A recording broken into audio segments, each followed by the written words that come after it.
Phoebe Sullivan asked for a boyfriend in a dark hallway behind an illegal poker room, and the most dangerous man in the city heard every word. She did not know he was there. She did not know his name. She did not know that the tall man standing in the shadows had made senators sweat. Judges lower their voices, and grown criminals suddenly remember prayers their mothers had taught them. All she knew was that her shoe was killing her. Her black dress smelled like spilled champagne and chocolate ganache. Security was still looking for her, and her sister Rosa was crying into the phone like the world had tipped sideways. So Phoebe pressed herself between a stack of folded tablecloths and a wall covered in expensive wallpaper, held the phone close to her mouth, and whispered the sentence that would ruin her peaceful little life. "I just need a boyfriend for tomorrow." The hallway went quiet after she said it. Too quiet.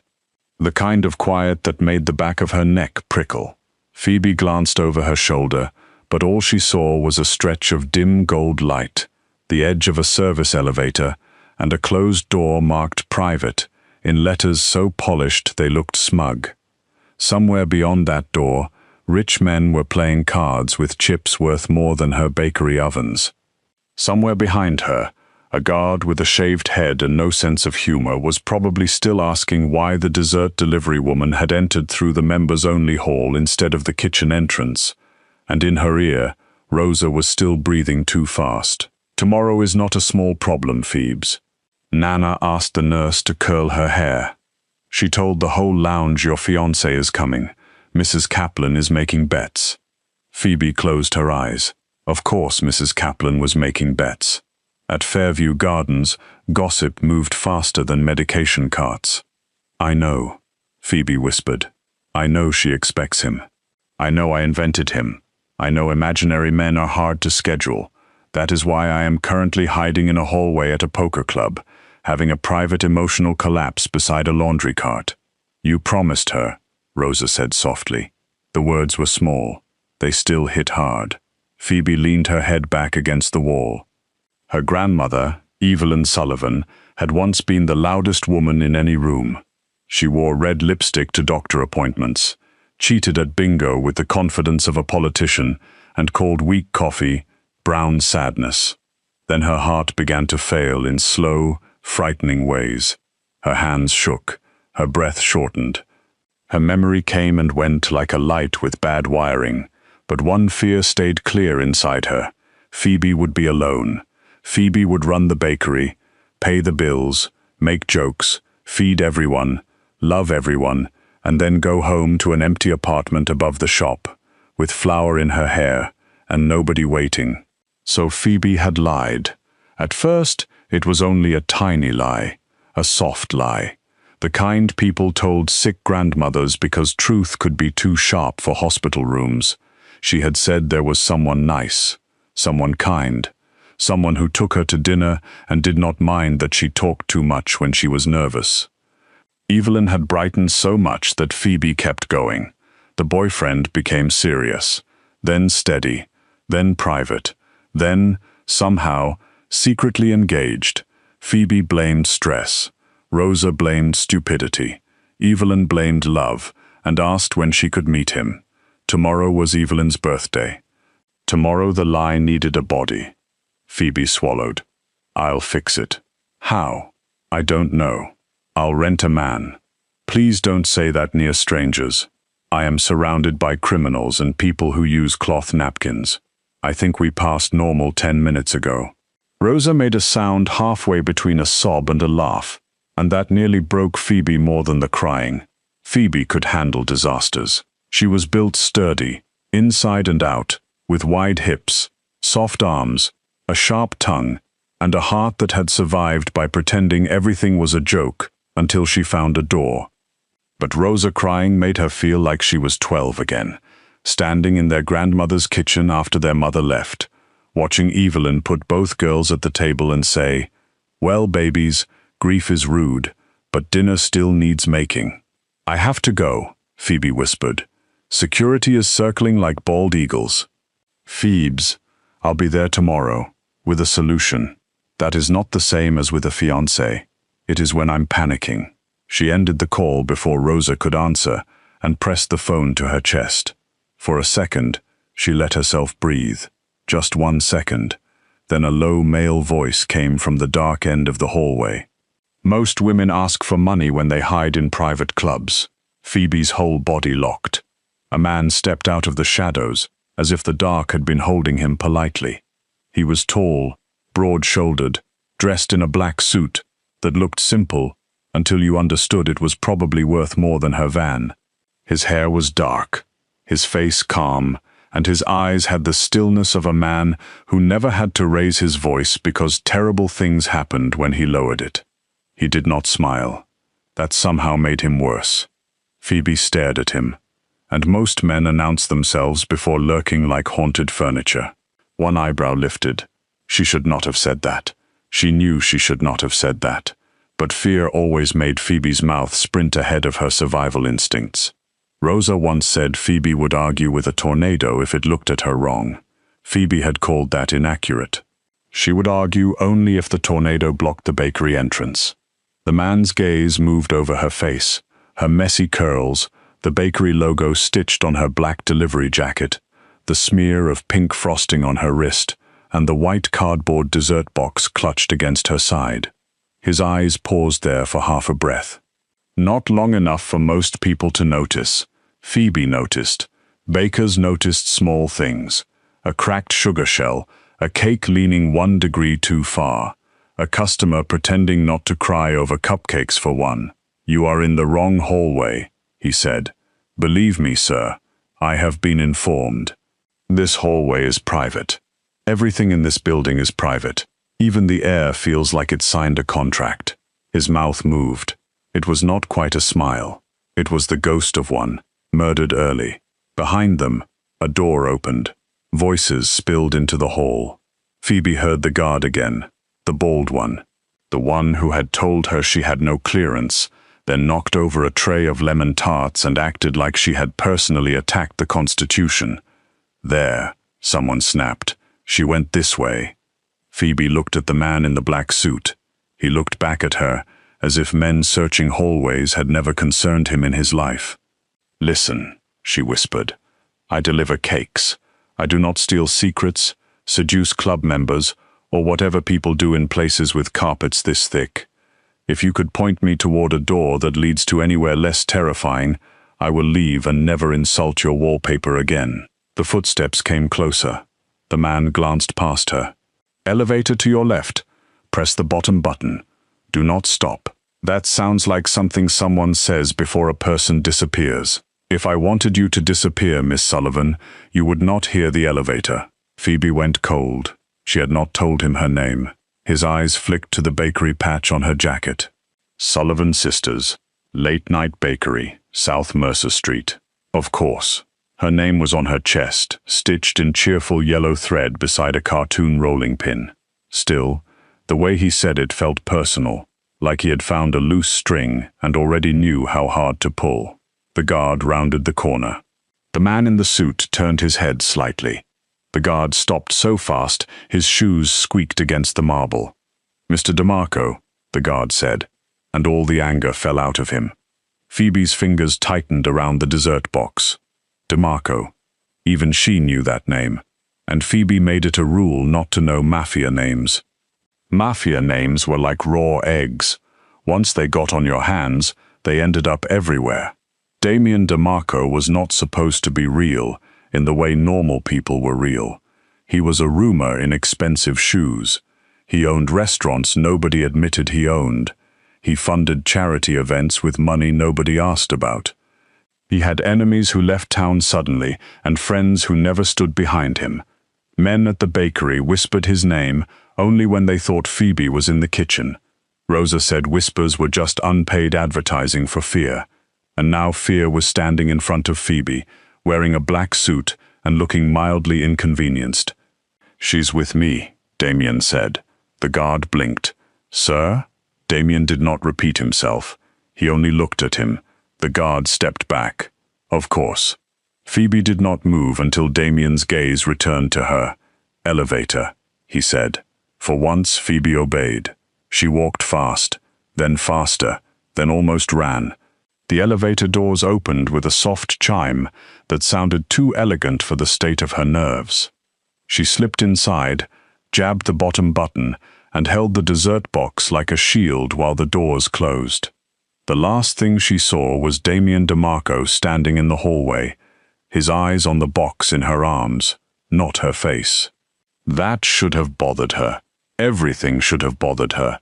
But by the time she reached the loading dock, her thoughts had already returned to Evelyn, to tomorrow, to the birthday visit, to the imaginary fiancé who had somehow become more complicated than her real taxes. Outside, the night air hit her warm face. Her delivery van waited crookedly near the curb with one back tire close enough to the line to prove she had parked under pressure. Phoebe climbed in, locked the door, and dropped the dessert box on the passenger seat. Her hands shook against the steering wheel. She had delivered the wrong order. She had been chased out of an illegal poker event. She had asked the universe for a boyfriend. The universe had sent Damien DeMarco, which felt less like help and more like a threat with cheekbones. Absolutely not, she said to the empty van. No, bad universe. The van coughed before it started, because even her vehicle enjoyed drama. Phoebe drove back through the city while rain slicked the streets and neon signs blurred in the windshield. Sullivan Sisters glowed on South Mercer like a tired little promise. The bakery was wedged between a closed tailor shop and a laundromat that never fixed its sign, so half the letters blinked and made it look like a warning. Rosa was waiting inside, flour on her cheek, her dark hair tied up in a scarf, worry sitting heavy around her eyes. Phoebe came through the back door and held up one finger. Before you start, I survived. Barely. There was marble. There were men with watches that cost houses. There was a guard who hated pastry. Rosa stared at the box.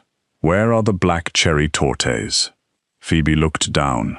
The box was not theirs. It was white, square, and tied with a silver ribbon instead of the pink string they used at the bakery.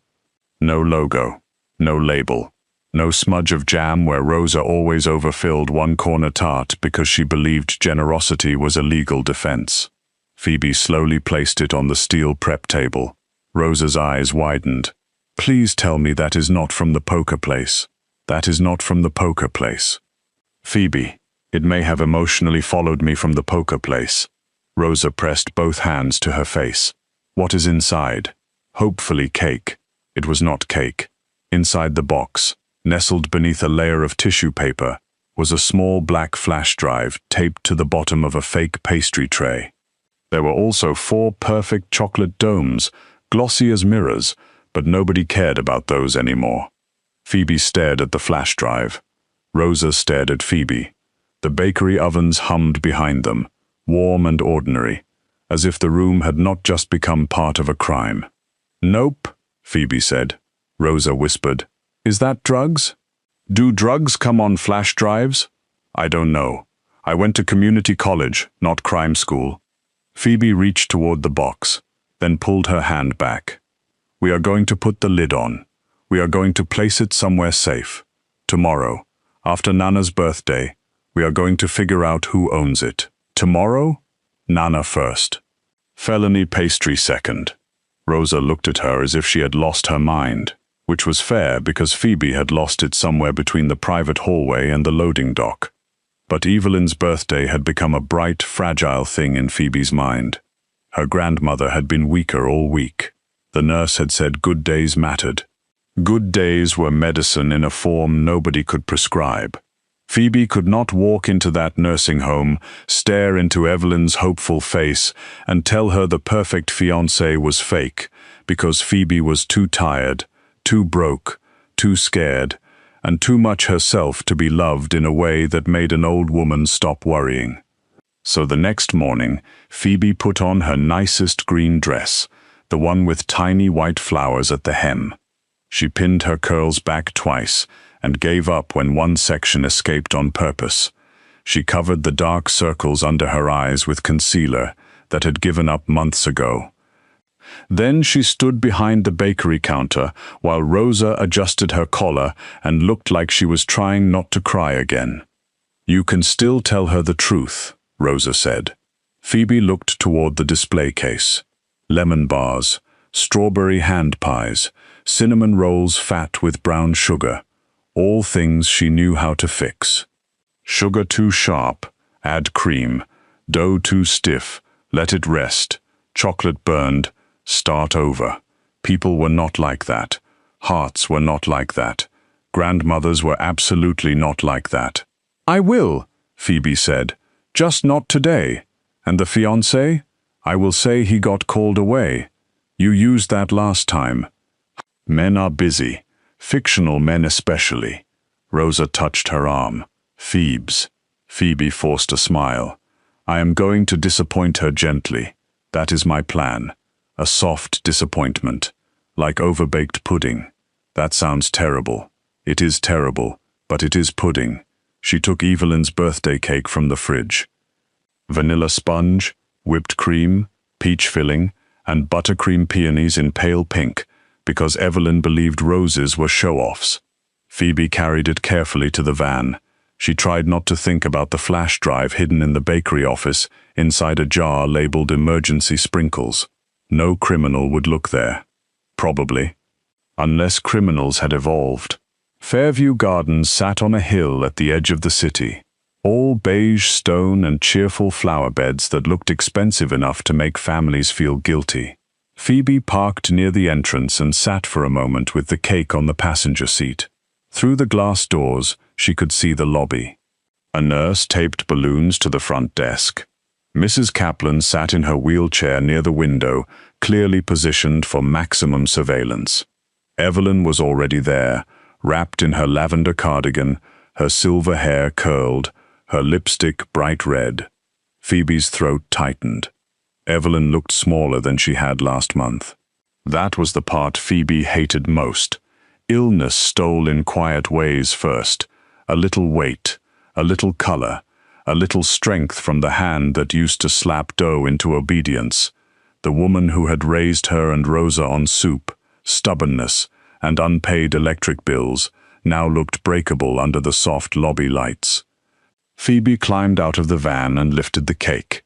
She made it 3 steps before a black car pulled smoothly into the space beside her. Not a normal black car, a silent black car, a car that looked like it had opinions about poor people. The back door opened. Damien DeMarco stepped out. Phoebe froze so completely, the cake nearly tipped. He wore another dark suit, this one with a charcoal coat over it. His hair was damp from the morning mist. His expression was calm, too calm. Behind the wheel sat a man with a hard face and both hands still on the steering wheel, watching everything. Phoebe stared at Damien. "No. Good morning, Miss Sullivan." "No, it is not. It was almost a morning. Then you arrived." His gaze dropped to the cake box. "We need to talk. Unless you are here to apologize on behalf of rich wallpaper, we do not. You took something that belongs to me." Phoebe's heart gave one hard thump. "I take lots of things. Mostly criticism and unpaid catering requests. The box." "What box?" "The one you are pretending not to understand." Phoebe looked toward the nursing home doors. Evelyn had spotted her. Worse, Evelyn had spotted Damien. The old woman's face changed. Hope lit it from the inside, quick and dangerous. Oh no. Phoebe felt the world tilt. Inside the lobby, Evelyn lifted one trembling hand and pointed. Mrs. Kaplan leaned forward so fast her wheelchair rolled an inch. Rosa had been right. They were waiting. They were all waiting. The nurses, the residents, the entire gossip-powered government of Fairview Gardens. Phoebe could see her grandmother's mouth forming words through the glass. "Is that him?" Phoebe's lungs forgot what they were for. Damien followed her gaze. His eyes moved from Evelyn to the balloons, to the birthday banner, to the cake in Phoebe's hands, to Phoebe's face. He understood far too quickly. "Miss Sullivan," he said quietly. "No." Her voice came out thin. "Do not say anything. You lied to your grandmother. That is a rude summary of a delicate emotional situation. And she thinks I am the lie. No, she thinks you are my fiancé, which is different and much worse. For the first time, Damien looked almost startled. Just a flicker, gone instantly. Your fiancé, temporarily, accidentally, visually. The nursing home doors opened. A nurse stepped out, smiling too brightly. Phoebe, honey, your grandmother is so excited. Phoebe opened her mouth. Nothing came out. She could still fix it. She could say Damien was nobody. She could say he was a stranger. She could break Evelyn's face in public and let Mrs. Kaplan dine on the wreckage for weeks. Her hands tightened around the cake box. Her throat burned. Then Damien moved, not roughly, not dramatically. He simply stepped closer, took the cake from Phoebe before her shaking hands could drop it, and offered his other hand to her as if they had done this 100 times. His palm was warm. His fingers closed gently around hers. Phoebe looked up at him, horrified. Damien DeMarco looked toward the lobby, softened his expression into something so convincing it made her stomach flip, and said, "Sorry I'm late, sweetheart." Phoebe nearly forgot her own name. The nurse sighed, as if someone had handed her a romance novel and a cookie. Mrs. Kaplan slapped the arm of her wheelchair. Evelyn covered her mouth with both hands and her eyes filled with tears. Phoebe leaned closer to Damien without meaning to. Through her smile she whispered, "I am going to put frosting in your car vents." He did not look at her. "Smile." "I am smiling. You look like you want to bite me. That is my happy face." His thumb moved once over her knuckles, a warning maybe, or reassurance. She did not know which possibility bothered her more. They walked into Fairview Gardens together, hand in hand, carrying a birthday cake and a lie big enough to have its own weather. Evelyn waited in the center of the lobby, fragile and glowing. When Damien stopped in front of her, he did not perform the shallow charm Phoebe expected. He did not speak down to her.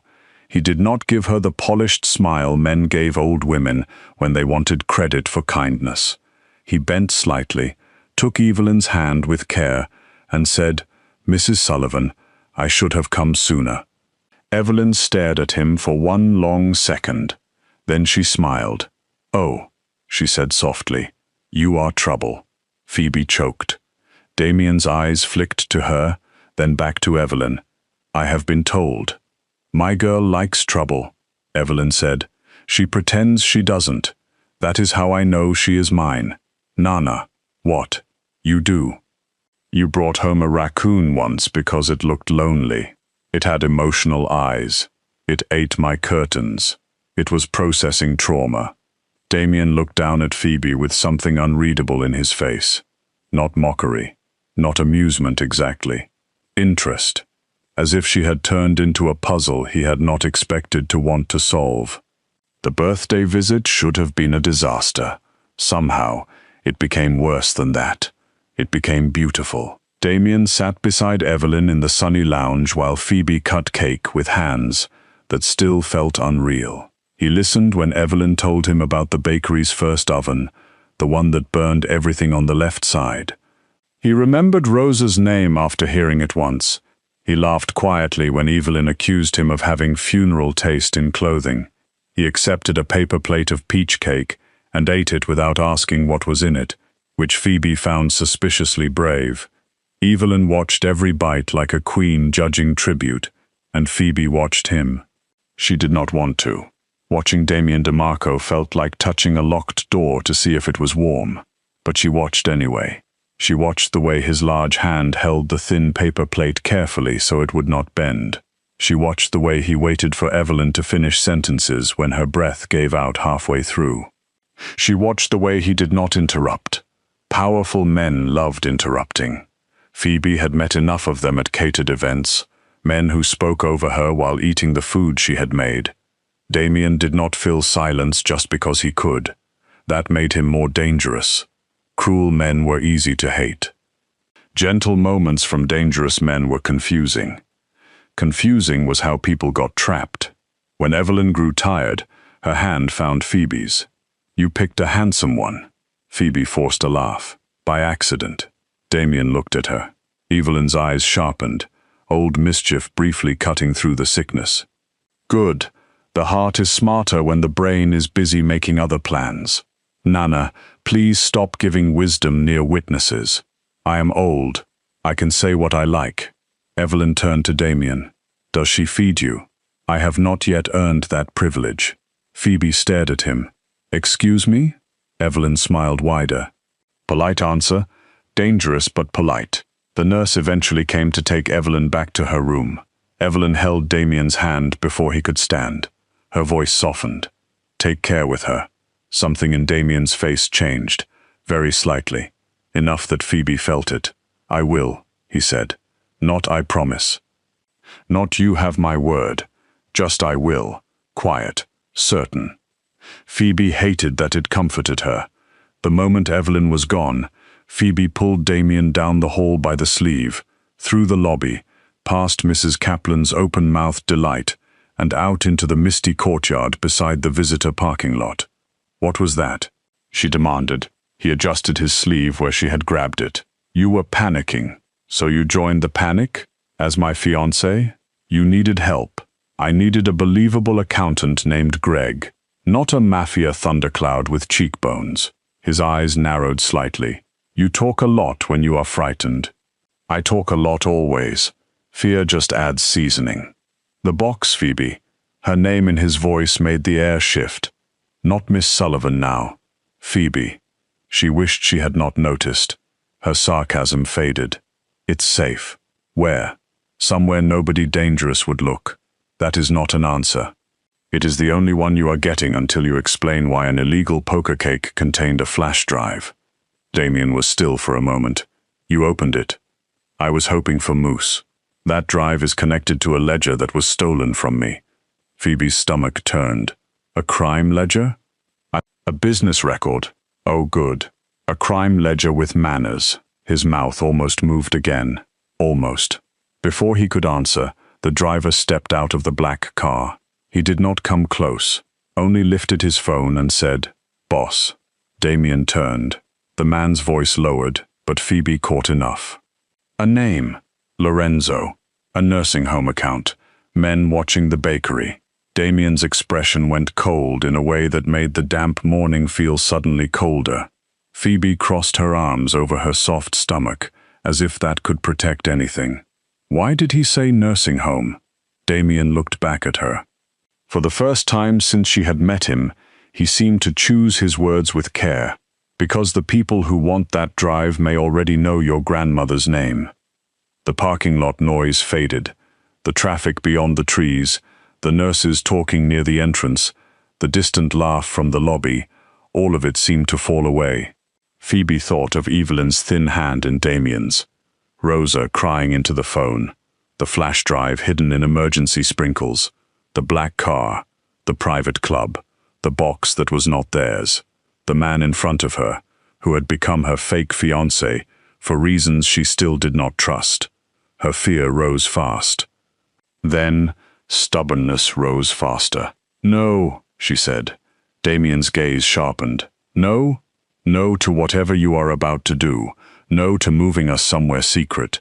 No to telling me to stay quiet. No to treating me like a cupcake you can put under glass. His eyes held hers. You have no idea what this is. You're right. I don't, but I know my family is in it now, and that means I am in it too. That is not how protection works. Phoebe stepped closer. Her heart was hammering, but her voice stayed steady. Maybe not in your world. In mine, love means you don't leave people outside the kitchen when the house is on fire. For a second, Damien said nothing, then his gaze moved over her face, as if he were seeing something he had not expected to find in a woman with flour on her sleeve and fear in her eyes. Fine, he said at last. Phoebe blinked. Fine? You want to be part of the plan? Then you will be part of the plan. She did not trust how easily he said it. That feels like a trap. It is an agreement. With mafia garnish. With rules. There it is. Damien stepped close enough that she had to tilt her head back to keep looking at him. He did not touch her. Somehow, the space he left between them felt louder than contact. "You will not run from my men," he said. "You will not hide information from me. You will not open files you do not understand. And if I say danger is close, you move first and argue later." Phoebe lifted her chin. "My rules. You do not boss my sister. You do not scare my grandmother. You do not enter my bakery like you own it. You do not call me sweetheart unless my grandmother can hear you. And you do not make decisions about my life without asking me first." His eyes stayed on hers. Most men laughed when Phoebe gave rules. Some got offended. A few gave that tight little smile that meant they were already planning to ignore her. Damien DeMarco did none of those things. He only said, "Agreed." Phoebe should have felt relieved. Instead, she felt the first strange pull of something much more dangerous than fear. Because Damien DeMarco had heard her ask for a boyfriend. He had stepped into the lie. And now, somehow, the lie had become the safest part of the truth. The first thing Phoebe learned about being fake engaged to a mafia boss was that everyone in his world acted like privacy was something only poor people needed. By the time she reached Sullivan's sisters again, there were already 2 black cars parked across the street. One at the corner near the laundromat with the broken sign, and another beside the fire hydrant where the city loved giving tickets to people who could not afford them. The men inside did not look at her directly. That somehow made it worse. Men who stared could be yelled at. Men who pretended not to stare while clearly knowing the exact rhythm of her breathing were much harder to insult with confidence. Phoebe parked behind the bakery, carried Evelyn's empty cake box inside, and found Rosa standing in the kitchen with a rolling pin gripped in both hands. Her sister's eyes were wide, dark, and furious. Flour streaked her cheek like war paint. "There are men outside," Rosa said. "I noticed. They are wearing earpieces. Maybe they're very committed podcast listeners." "Phoebe." Phoebe set the cake box on the counter. "Damien sent them." Rosa stared at her. "Damien?" Mr. DeMarco felt too formal after he pretended to be my fiancé in front of Nana and ate peach cake like he had personally been invited by God. The rolling pin lowered an inch. "He did what?" Phoebe took a breath, then another. Then she told Rosa everything. Not perfectly, not calmly. Phoebe had never been good at telling calm stories when the story involved a flash drive, a private club, a nursing home, and a man who looked like a funeral had learned manners. Rosa listened without interrupting, which meant the situation was worse than Phoebe thought. Her sister only went silent when her fear became too large for language. By the time Phoebe reached the part about Evelyn possibly being connected through the nursing home accounts, Rosa had sat down on the flour bin with one hand pressed against her mouth. "Is Nana in danger?" Rosa asked. Phoebe wanted to say no. She wanted to say impossible. She wanted to make a joke about Evelyn scaring criminals with bingo cards and lipstick. Instead, she looked toward the front windows, where the black car across the street sat too still in the afternoon light. "I don't know," she said. Rosa closed her eyes. "Where is the flash drive?" Phoebe looked toward the office. Rosa followed her gaze. "You did not. It was the safest place. You put mafia evidence in the emergency sprinkle jar. No one touches that jar unless the world is ending. The world may actually be ending." Then the labeling was accurate. Rosa stood, went into the office, and returned with the clear plastic jar. The label had been written in Phoebe's handwriting 2 years earlier, after a wedding cake collapsed 40 minutes before delivery. Emergency sprinkles. Do not use unless crying. Rosa unscrewed the lid and stared at the little black drive hidden under rainbow sugar. "It looks so small," she whispered. "That is how trouble gets you. It arrives travel-sized." The bell over the front door rang. Both sisters froze. The bakery was closed between lunch and the late-night shift. The sign on the door clearly said back at 6, though half their customers believed signs were suggestions written for other people. Rosa grabbed the rolling pin again. Phoebe took the sprinkle jar and shoved it behind her back. She stepped through the swinging door into the front of the bakery. Damien DeMarco stood near the display case as if he had been carved from expensive shadow and placed among cinnamon rolls by mistake. Behind him, one of his men waited by the door, broad and silent, holding a phone. Damien's eyes moved over the bakery slowly, the pink walls, the crooked chalkboard menu, the row of mismatched mugs hanging over the coffee station, the photograph of Evelyn on opening day, holding a tray of sugar cookies and laughing with her whole mouth open. Then his gaze moved to Phoebe. "You should have waited for my car," he said. Phoebe's fingers tightened around the jar behind her back. "Good afternoon to you too, darling. Would you like to criticize my driving while you're here, or is this more of a general intimidation visit?" Rosa stepped out behind her. "If you brought men to scare us, you can leave." Damien looked at Rosa, and to his credit, he did not smile like her anger was cute. "I brought men because Lorenzo Varelli's people were outside your bakery before mine arrived." Rosa went still. Phoebe felt the sprinkle jar grow heavy in her hand. Damien turned back to her. "The drive." Phoebe lifted her chin. "Information first. This is not a negotiation." "That is adorable. You keep saying things like you believe them." His eyes sharpened, but he did not raise his voice. "Lorenzo has been moving money through shell companies tied to Fairview Gardens and 3 other care homes. My ledger had partial transaction records. The drive you took may contain the bridge between his accounts and the nursing home board." Rosa whispered, "Why would a crime boss use a nursing home?" "Because everyone watches banks," Damien said. "No one watches laundry vendors, medication suppliers, landscaping contracts, food service invoices, and private care donations, unless someone teaches them to." Phoebe felt something inside her shift. She knew invoices. She knew fake pricing. She knew the little ways people stole from businesses that did not have time to check every line. At the bakery, money did not vanish in dramatic amounts.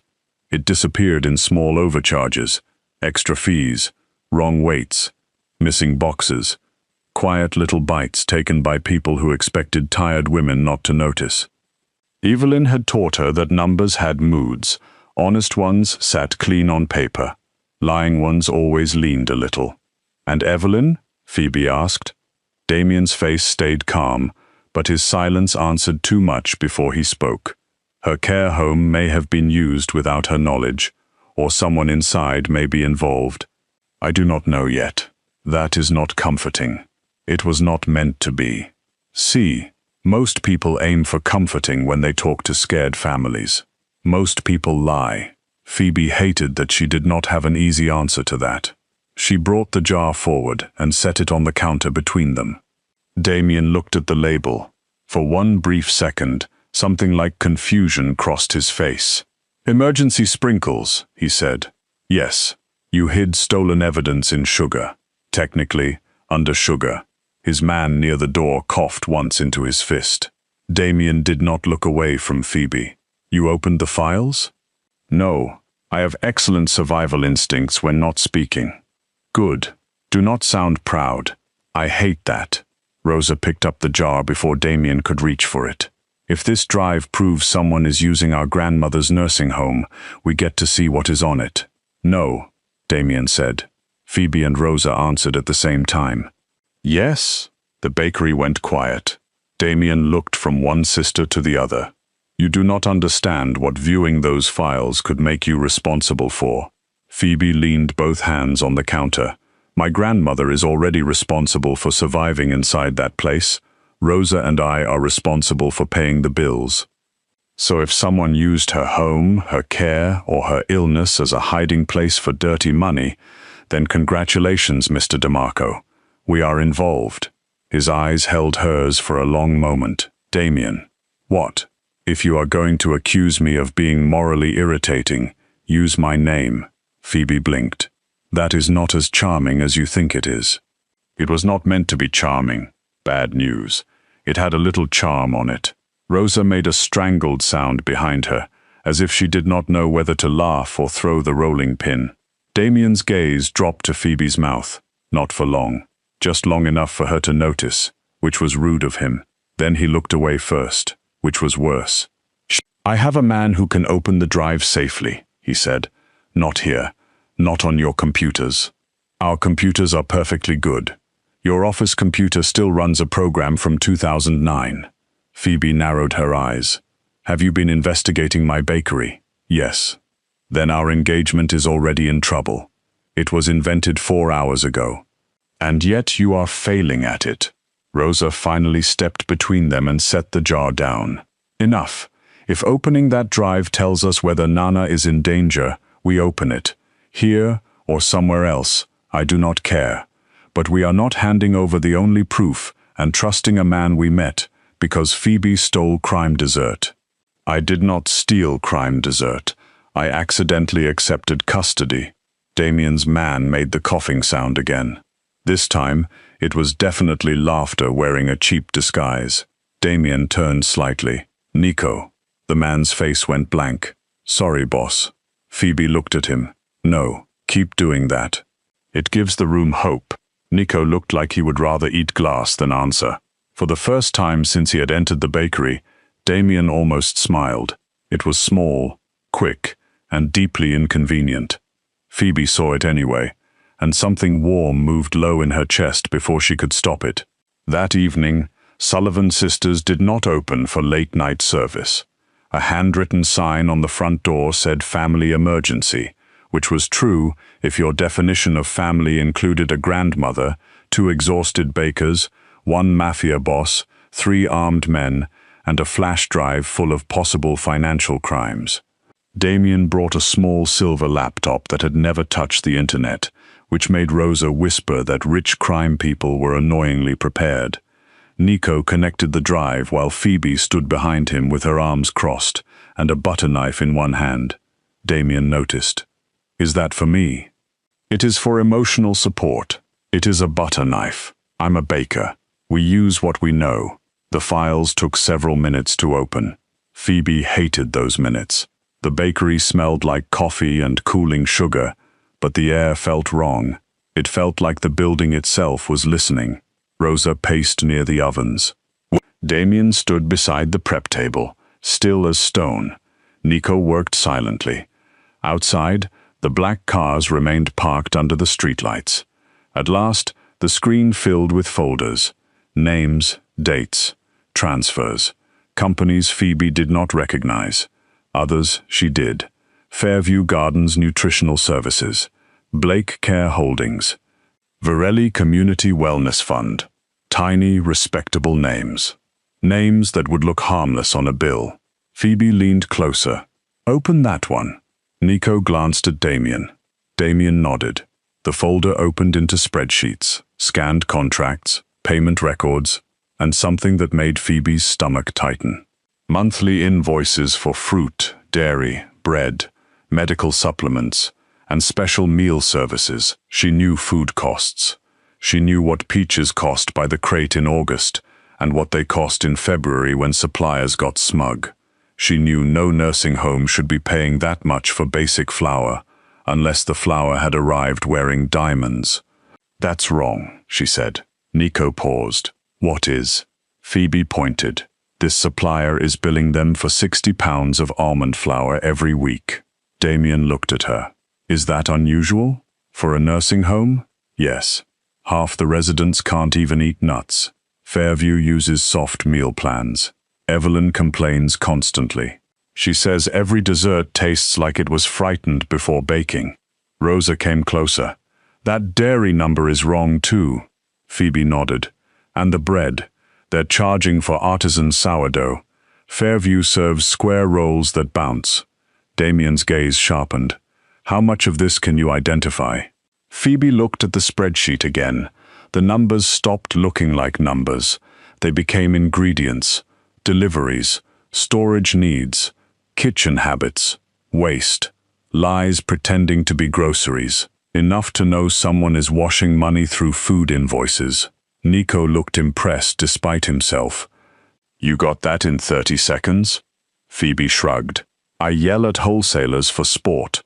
Damien looked at her differently then, Not like she was a problem, not like she was an accident, like she had become a weapon he had not known he was carrying.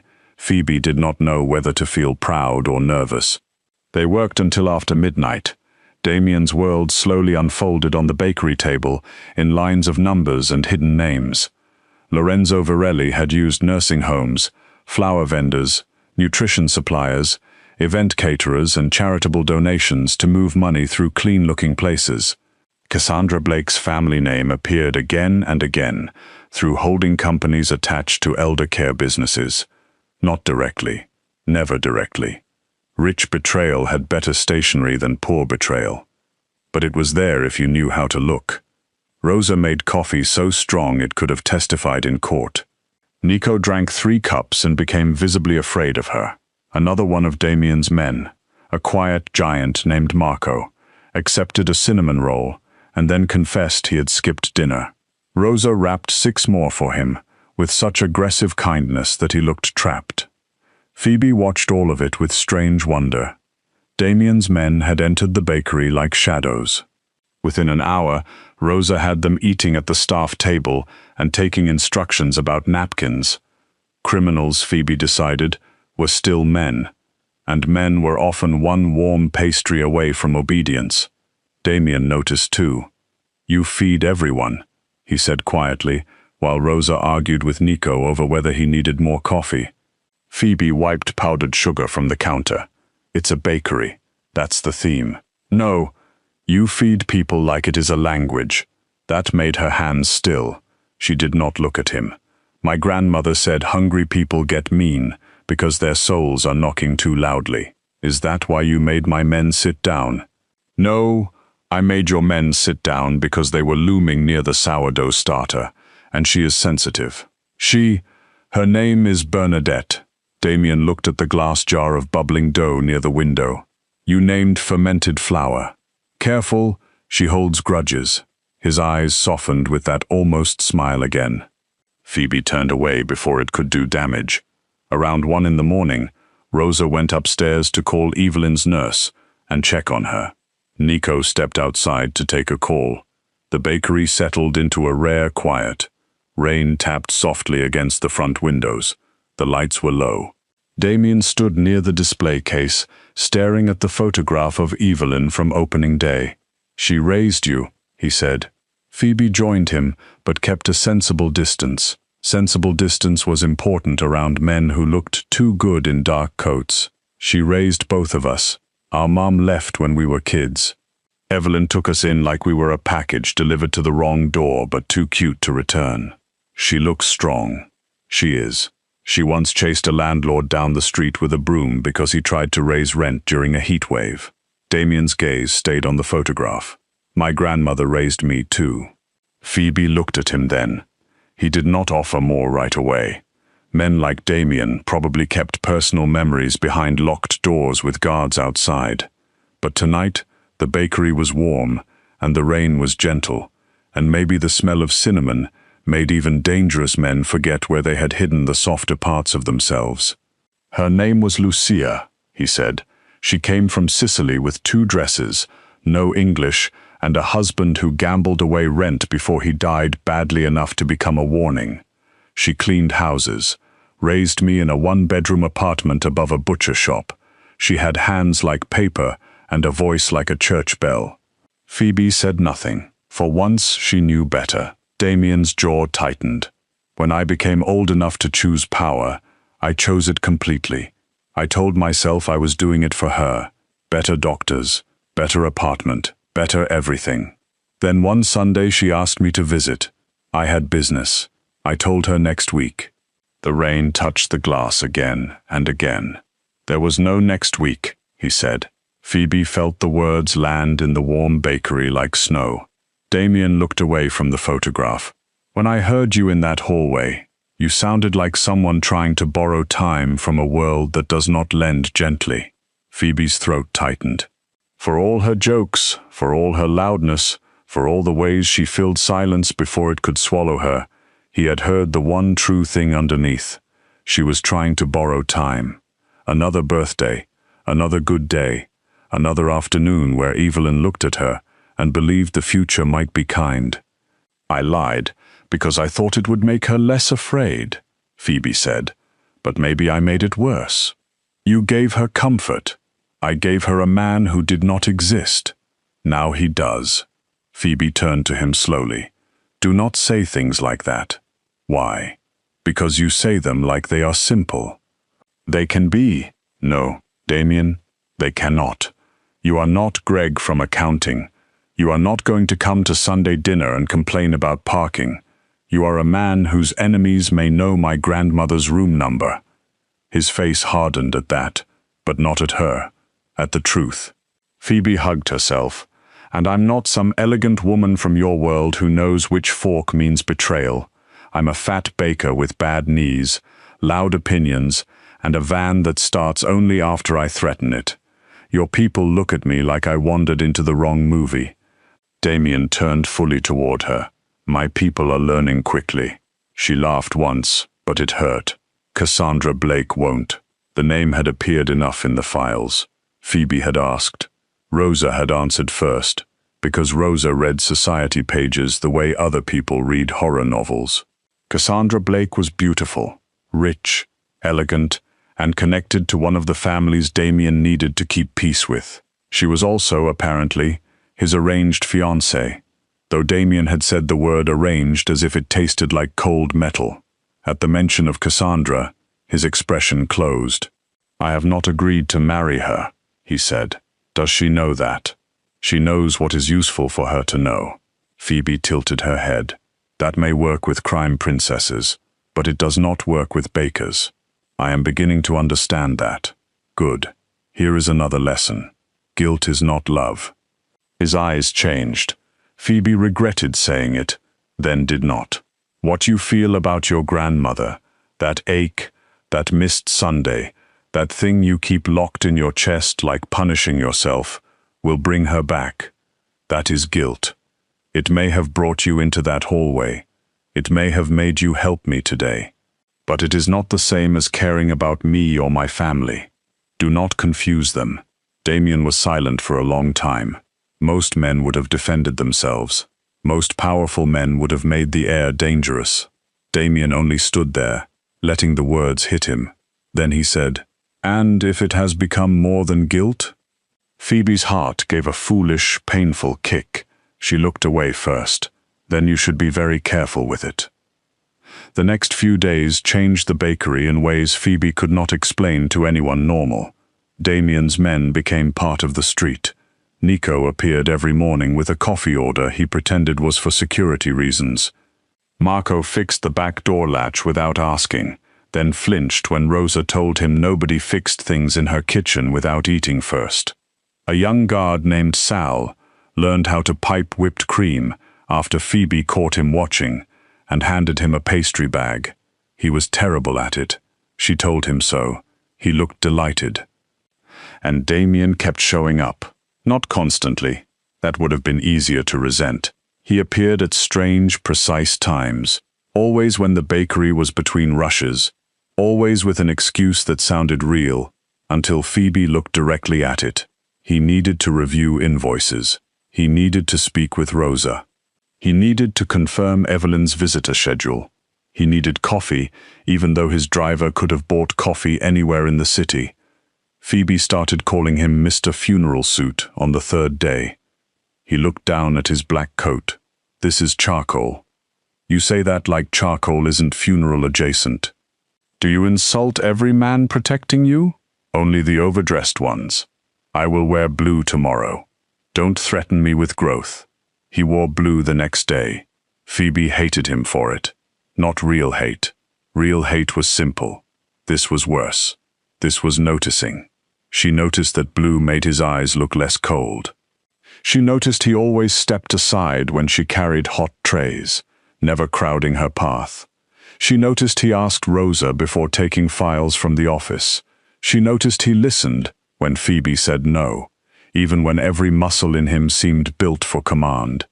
Once, a customer made a comment about Phoebe's body while ordering cupcakes. Nothing new.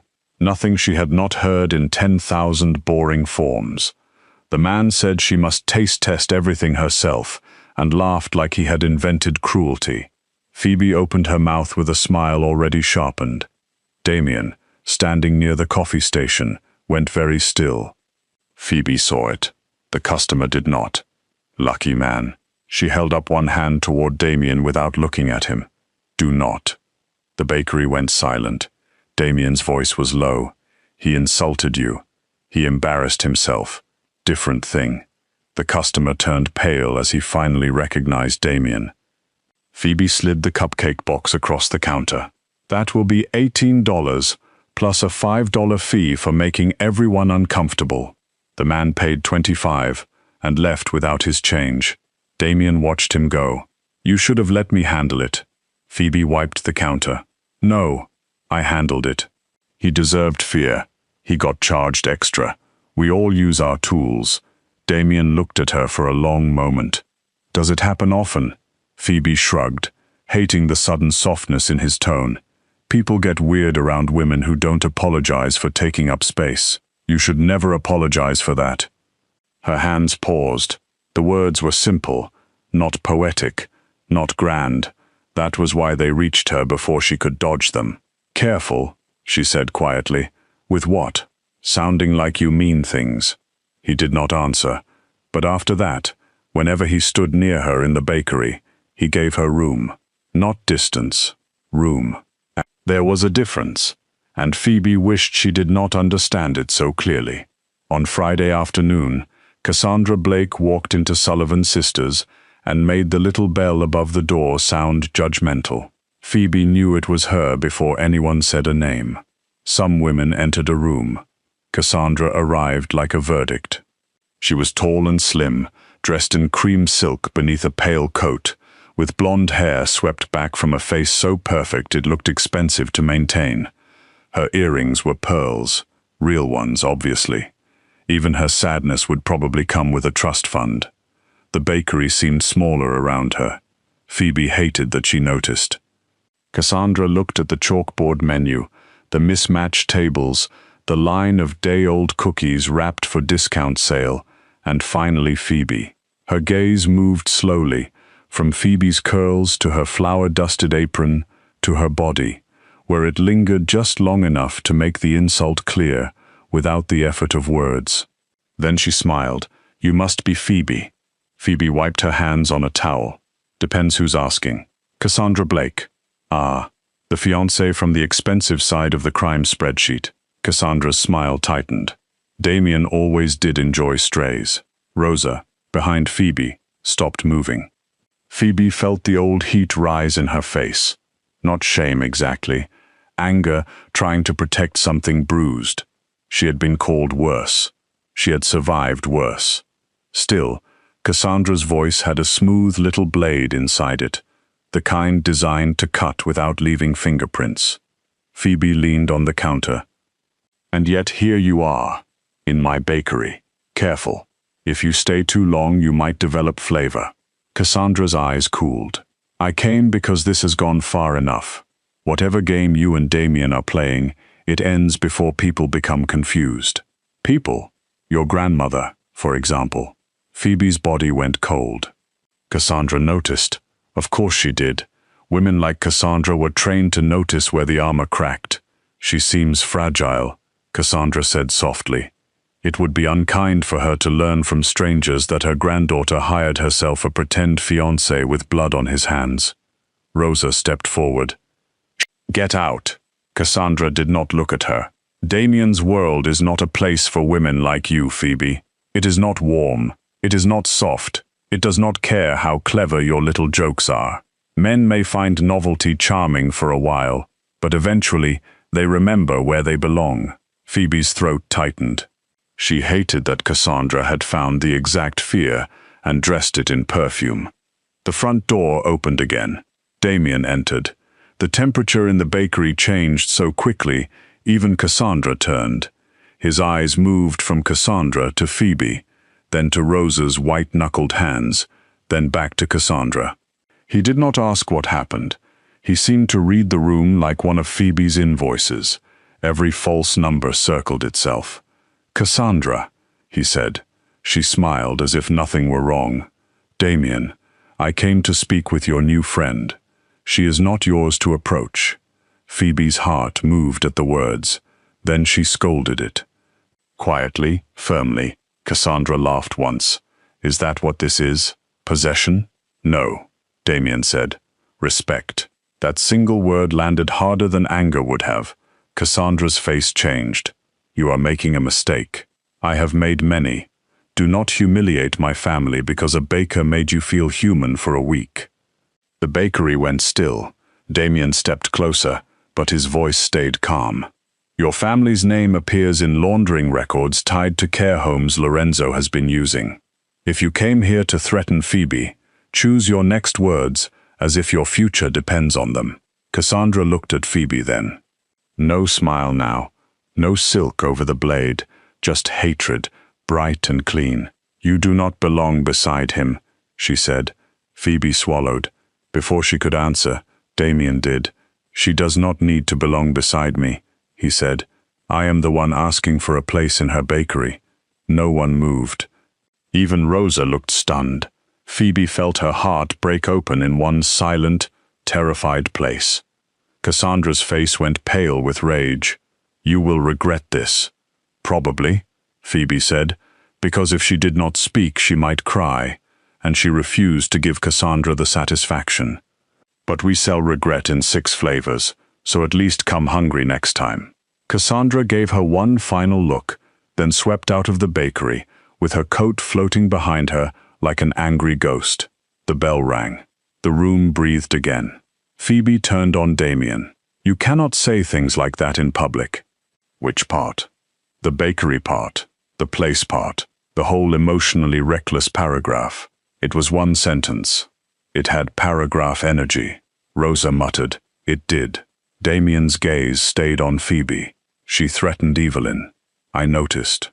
She will not get near her. You do not know that." "I do." Phoebe stepped closer. "No, you don't. You can put men on doors and cars on streets and fear in people's throats, but you cannot control every sharp thing in the world." His jaw tightened. There he was, the Mafia Boss, the man who wanted danger, arranged neatly where he could see it. The man who had probably survived by never letting anyone else hold the map. Phoebe softened, but only a little. "Damien?" His eyes returned to hers. "I need you to hear me. Not as your problem, not as your fake fiancé, not as someone you failed before you even knew me. I need you to hear me as a person standing in front of you. If Cassandra goes after Evelyn, if Lorenzo comes after the bakery, if this gets worse, I will not be safer because you shove me behind a wall and call it love."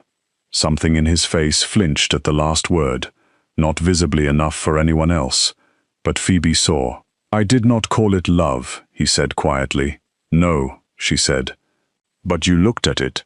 Rosa suddenly found several urgent reasons to go into the kitchen. Nico, who had appeared near the door without Phoebe noticing, followed her after one sharp glance from Damien. The front of the bakery became quiet, except for the rain beginning again outside. Damien stepped closer, then stopped. That stop mattered more than the step. "What do you want from me?" he asked. Phoebe's answer should have been easy. "Nothing. Go away.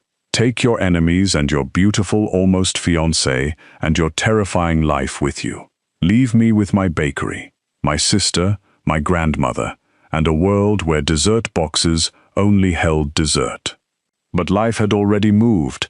The lie had already changed shape, and some part of Phoebe, reckless and warm and tired of being treated like the soft parts of her made her weak, wanted to know what Damien DeMarco would do if asked to stand still instead of take over. "I want the truth," she said. "All of it. I want to know what is on that drive. I want to know why Cassandra's family is connected.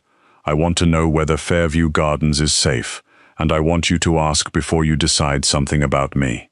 He nodded once. "Then come with me tonight." "Where?" "My club. The real one. Not the poker room. There are records there Lorenzo believes I do not have. If your reading of the invoices is right, we can connect his laundering route to Cassandra's family before they move the money." Phoebe stared at him. You want me to go to your mafia club and audit criminal catering receipts? Yes. She breathed out slowly. That is the most upsettingly specific date invitation I have ever received. It is not a date. Good. Unless you want it to be. Her mouth opened, closed. Damien looked almost satisfied. Phoebe pointed at him. No. No. No to that face. What face? The face of a man who knows he just made me forget English for half a second. His eyes warmed. There it was again. The dangerous thing, not his power, not his name, not the men outside or the secrets on the drive. This was worse. The way he looked at her, like her sharp tongue, did not make her difficult. Like her body did not make her less. Like her fear did not make her weak. Like every part of her was arriving in the room exactly on time. That evening, Phoebe changed into a black wrap dress Rosa insisted was practical, and Phoebe insisted was too dramatic for receipt crime. Rosa adjusted the neckline, stepped back, and looked her over with worried affection. "You look beautiful," Rosa said. Phoebe rolled her eyes.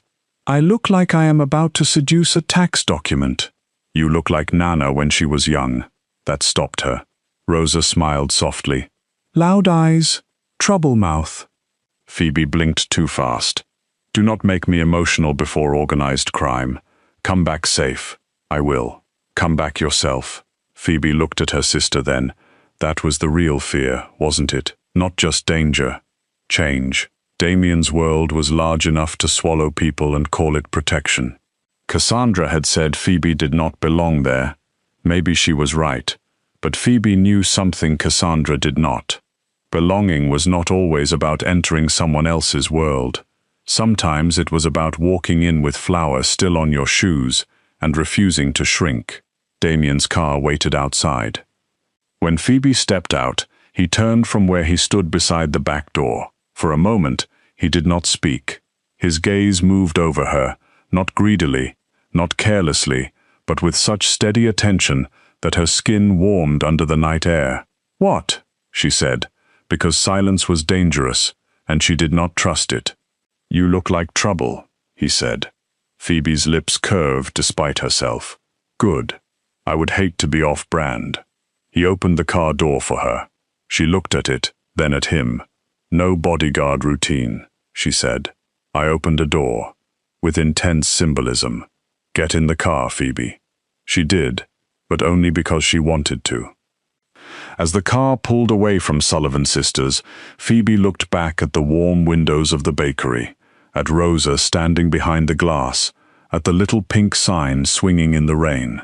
Then the city swallowed them into its dark streets, and Damien sat beside her in silence, close enough for her to feel the heat of him, careful enough not to touch. After several minutes his phone buzzed. He read the message. The calm left his face. Phoebe's stomach tightened. What happened? Damien looked at her, and for the first time that night, she saw fear in him. Not for himself. Never for himself. "For the past hour," he said, "Fairview Gardens has had no working security cameras." Phoebe felt the world go cold. Then her phone rang. Rosa's name lit the screen. Phoebe answered before the first ring ended. Her sister's voice came through thin and shaking. "Phoebes, Nana's nurse just called. Evelyn is missing." Phoebe heard the words, but for one terrible second, they did not become real. "Evelyn is missing." Her sister's voice shook through the phone, thin and frightened, and Phoebe sat in the back of Damien DeMarco's car, with the city sliding black and wet outside the windows, while her heart forgot how to beat properly. She looked at Damien. He was already moving before she spoke. One hand lifted toward the driver. His voice dropped, cold and sharp. "Fairview Gardens. Now." The car turned so fast, Phoebe grabbed the seat. Damien's other hand reached toward her, stopped halfway, then lowered, as if he had remembered her rule before fear could make him break it. He did not touch her without asking. Even now, even with panic filling the car like smoke. "Rosa," Phoebe said into the phone, but her own voice sounded far away. "Tell me exactly what happened." "I don't know, The nurse said Nana was in her room after dinner. Then the cameras went out. When they came back, she was gone. Her cardigan is still there. Her slippers are still there. Phoebe's, she wouldn't leave without her slippers. She hates cold floors. Phoebe closed her eyes. That detail hurt more than anything. Evelyn could have been confused. She could have wondered. But not without her slippers. Not without complaining first. Not without making somebody hear about it. "Stay at the bakery," Phoebe said. "No, I'm coming." "Rosa." "No, do not use that voice. She is my grandmother too."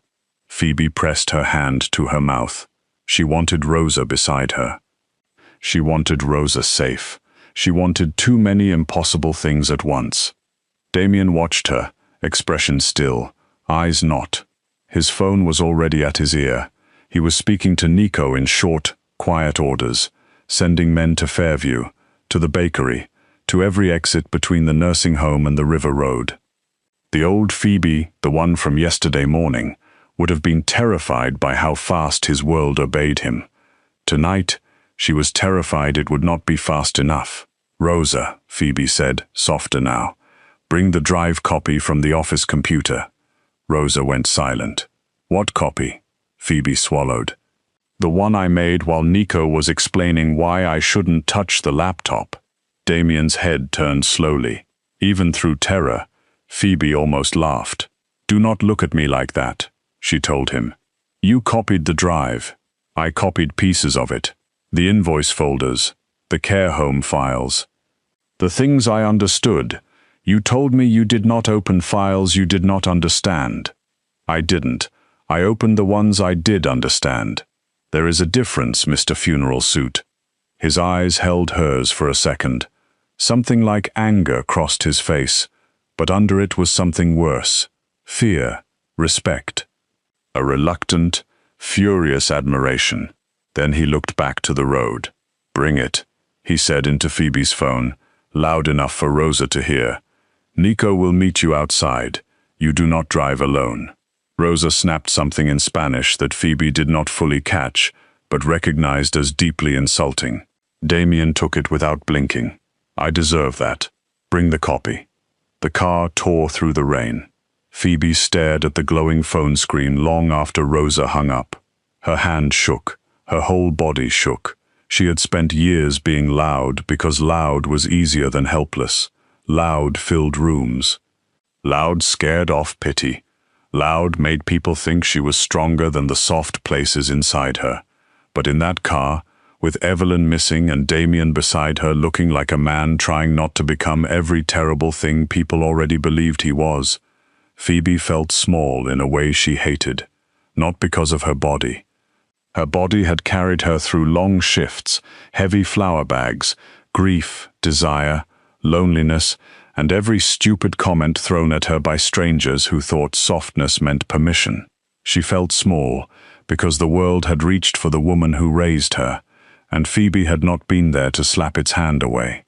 Damien's voice cut through the dark. "Phoebe," she looked at him, "I am going to find her." The words were steady. Too steady. Phoebe could hear the promise inside them, and the violence waiting behind the promise. She leaned toward him, just enough for him to see her clearly in the passing streetlights. "You are going to help me find her." His jaw tightened once. She held his gaze. "Say it." A muscle moved in his cheek. He was not used to this. Not used to being stopped at the edge of command. Not used to having fear and obedience travel in different directions. But then he nodded. "I am going to help you find her." Phoebe breathed again. Fairview Gardens looked wrong when they arrived. Too bright, too still. The front lobby was lit like nothing had happened, but 2 staff members were crying near the desk, and Mrs. Kaplan sat in her wheelchair by the window wearing a robe, pearls, and the expression of a woman ready to testify before Congress. Damien's men were already outside, dark shapes in the rain. The building director tried to stop Damien at the front doors. That went badly for him. Not violently. Damien only looked at him, and the man discovered a sudden love for cooperation. Phoebe walked straight to Mrs. Kaplan. The old woman grabbed her wrist with surprising strength. I told them she didn't wander. Phoebe crouched in front of her. What did you see? Mrs. Kaplan's eyes flicked to Damien, then back to Phoebe. That one yours? Temporarily under review. Good. He looks expensive and dangerous. We need both. She leaned closer. A woman came after dinner, blonde, pretty in that cold way, like a knife in a wedding dress. She brought flowers, said she was family. Phoebe's stomach turned. Cassandra. She was with a man from administration, not the director, the thin one with the nervous tie. Evelyn didn't like her. I could tell. Evelyn asked where you were. The blonde said something that made your grandmother stop smiling. Damien stood behind Phoebe. So still he seemed to have left his body and become attention itself. What did she say? Mrs. Kaplan looked at him. I'm old, not deaf. She said, it is time you knew what your granddaughter has been hiding. Then they took Evelyn toward the East Hall. Cameras went out after that. Everyone started fussing. Fools, all of them. I told that nurse Evelyn would never go east. She hates the East Hall. Says it smells like boiled socks and secrets. Phoebe took Mrs. Kaplan's hand and kissed it. You are my favorite spy. I know. Bring me a cannoli when this is over. 2, make it 3. I am emotionally involved. Phoebe stood and turned to Damien. His face had gone deadly quiet. Cassandra took her. Cassandra was here, he said. That may not mean she still has her. No, but it means she touched my family after you warned her not to. The words came out hard. Damien heard the blame inside them. Phoebe heard it too, and regretted it, but not enough to take it back. Damien did not defend himself. That, somehow, made her angrier and sadder at the same time. They searched Evelyn's room. Her lavender cardigan lay folded over the chair. Her slippers waited beside the bed. Her red lipstick sat uncapped on the dresser. A bright little wound against the white surface. Phoebe picked it up and nearly broke. Evelyn never left lipstick uncapped. She was interrupted, she whispered. Damien looked around the room. What is missing? Phoebe blinked through the pressure in her eyes. What? What would she take if she knew she might not come back here right away? Phoebe looked at the dresser. The framed photograph of her and Rosa was still there. The half-finished crossword was still there. The tiny radio. The jar of lemon candies. The old pink comb. Then her eyes moved to the bedside shelf. The peony music box was gone. Phoebe crossed the room too quickly. Her music box. Damien came beside her. Important? Her favorite. My grandfather gave it to her before he died. She keeps little things inside. Buttons. Notes.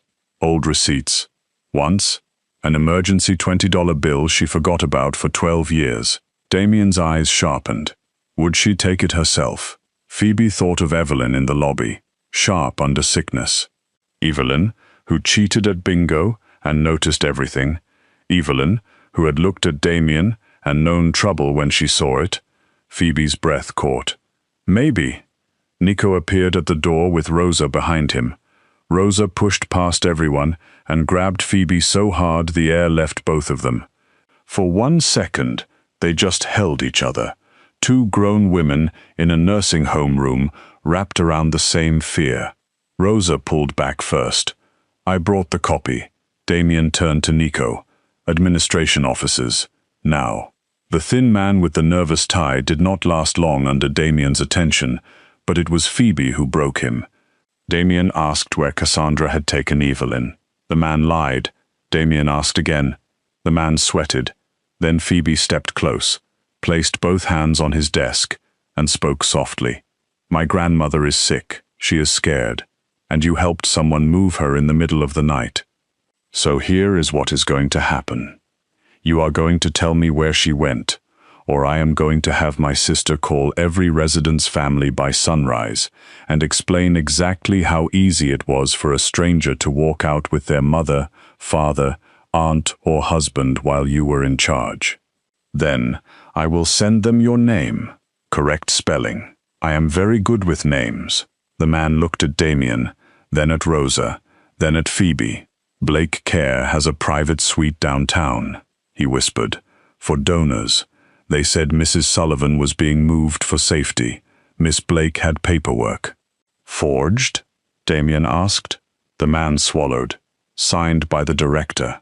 The director, apparently, had taken a sudden trip out of town that afternoon. That answered enough. Damien's men found Evelyn less than 40 minutes later in a private care suite above one of Cassandra's family clinics. She was frightened and exhausted, but unharmed.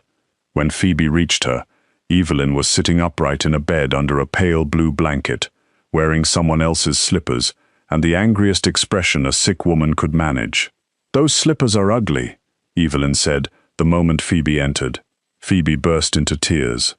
"Oh, don't start," Evelyn muttered, but her own voice shook. "You'll make me start." Phoebe crossed the room and wrapped her arms around her grandmother carefully, terrified of squeezing too hard, terrified of letting go. Rosa climbed onto the other side of the bed and held Evelyn's hand. For a few minutes, there were no mafia bosses, no ledgers, no rich women with threats hidden behind flowers. There was only the three of them, and the old woman who had built their family out of stubbornness and soup. Damien waited outside the room. Phoebe noticed that. He did not enter like he had a right. He did not turn Evelyn's rescue into his moment. He stood in the hallway, with his back to the door, and let them have the first breath of relief for themselves. That was when Evelyn saw him through the glass. "Well," she said, wiping her eyes with the edge of the blanket, "let the undertaker in." Phoebe laughed through tears. "Nana, I was kidnapped by a blonde skeleton in pearls. I deserve entertainment." Damien entered only after Phoebe nodded. He stepped to the foot of the bed. "Mrs. Sullivan." Evelyn studied him. "You look guilty." "I am." "Good. Means you have a conscience." Annoying things, but useful. Her gaze moved to Phoebe. "And you, sit down before your face collapses." Phoebe sat. Evelyn patted the blanket. "Cassandra told me you lied." The room went silent. Phoebe felt Rosa's hand tighten around hers. She said Damien was not your fiancé. "Said you invented a man because you thought I was too weak to survive the truth." Evelyn's face softened. She said it cruelly, of course. Rich cruel, smells better, cuts the same. Phoebe's eyes burned again. "Nana, I am so sorry. I know. No, I need to say it. I lied because I was scared. You were scared for me, and I didn't know how to fix it. So I made someone up. Then the lie got bigger, and every time you smiled, I let it grow, because I wanted you to have one less thing hurting you." Her voice broke. "But you deserved the truth." Evelyn looked at her for a long moment. Then she said, "I knew." Phoebe stared. "What?" "Oh, honey. Please." The first version of him was a marine biologist who hated seafood. The next version owned a bookstore but never had a last name. Then suddenly he was tall, successful, private, and away on business every time I asked to meet him. "I may be ill, but I am not decorative." Rosa covered her mouth. Phoebe was horrified. "You knew the whole time." "Almost. I was waiting to see how long you could juggle before dropping the circus." Evelyn glanced at Damien.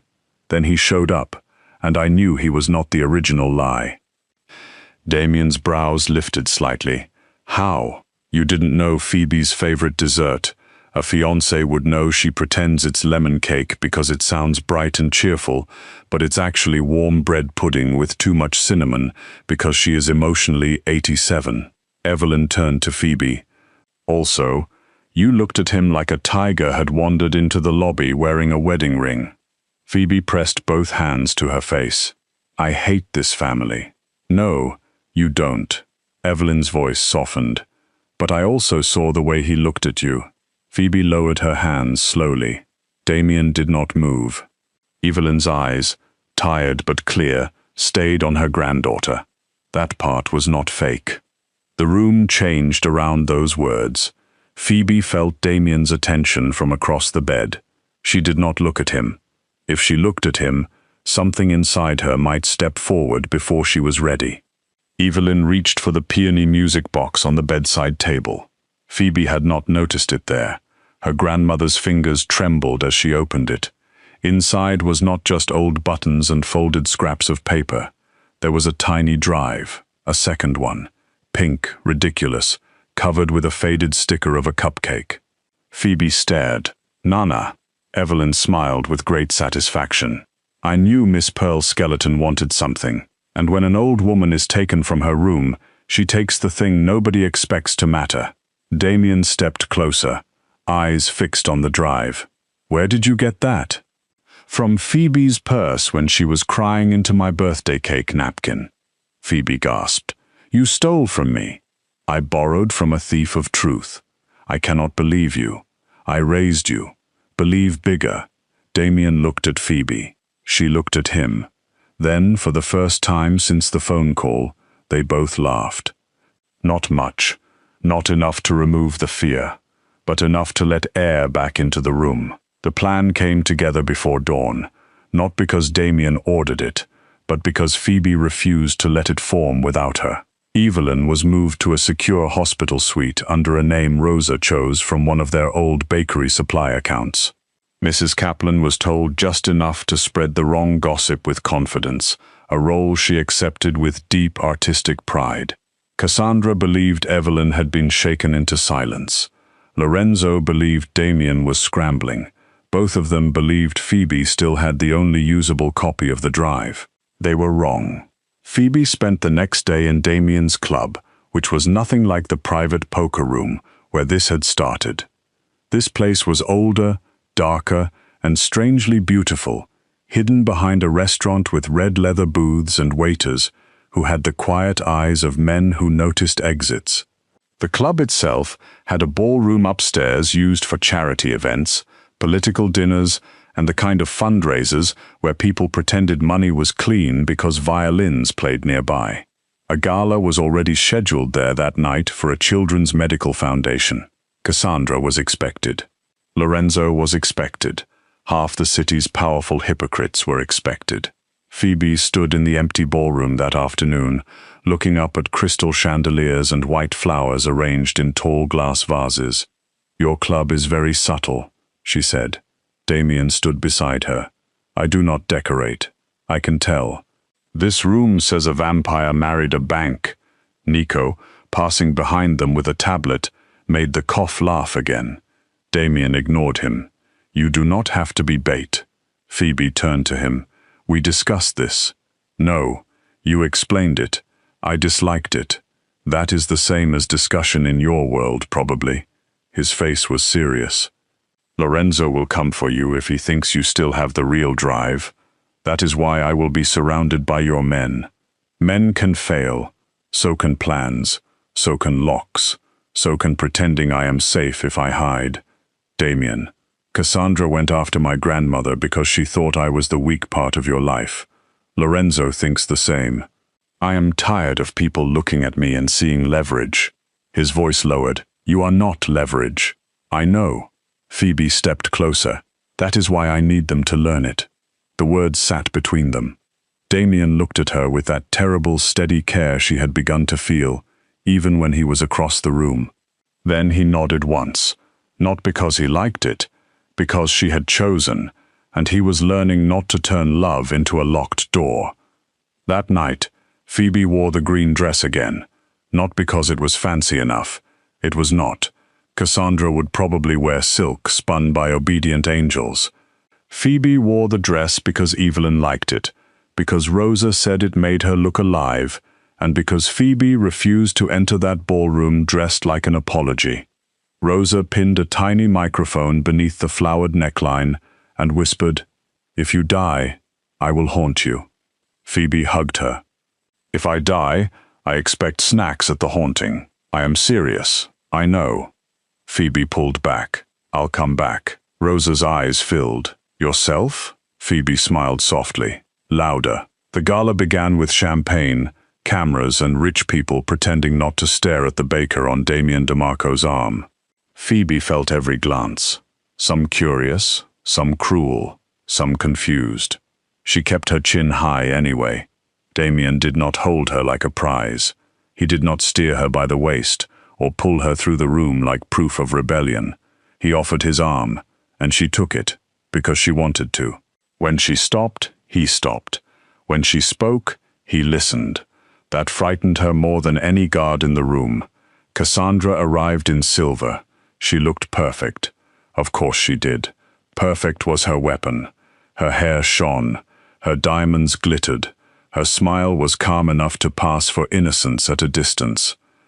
Lorenzo Virelli stood near her, handsome in a sharp, empty way, with eyes that never stayed still. Phoebe recognized him immediately as the kind of man who laughed only when someone else was uncomfortable. Cassandra saw Phoebe and came straight toward her. "How brave," Cassandra said, "or how desperate." Phoebe smiled. "I get those confused when I'm underdressed." Cassandra's gaze dropped over her body again. "You do understand he cannot keep playing house in your bakery forever." Before Damien could speak, Phoebe touched his arm. A small signal. "Let me." Phoebe stepped closer to Cassandra. "You know what's funny? You keep saying I don't belong here like I didn't notice. Of course I don't belong here. This room has 4 kinds of forks and no decent coffee. But you made a mistake." Cassandra's eyes narrowed. "You thought not belonging would make me ashamed." Phoebe's smile faded. "It made me pay attention." The first half of the trap was simple. Phoebe let Cassandra see the fake drive in her clutch. She let herself look nervous. She let Lorenzo's man brush too close near the auction table and switch the clutch for a matching one. She let him walk away. Damien watched from across the room, every line of his body screaming restraint. Phoebe knew what it cost him to wait. She loved him a little for waiting anyway. Maybe more than a little. Maybe enough to scare her. The second half was less simple. The fake drive contained a tracking file, partial records, and just enough bait to make Lorenzo believe Damien's organization had internal leaks. Nico opened a false communication channel. Marco let one of Lorenzo's men overhear a staged argument near the kitchen.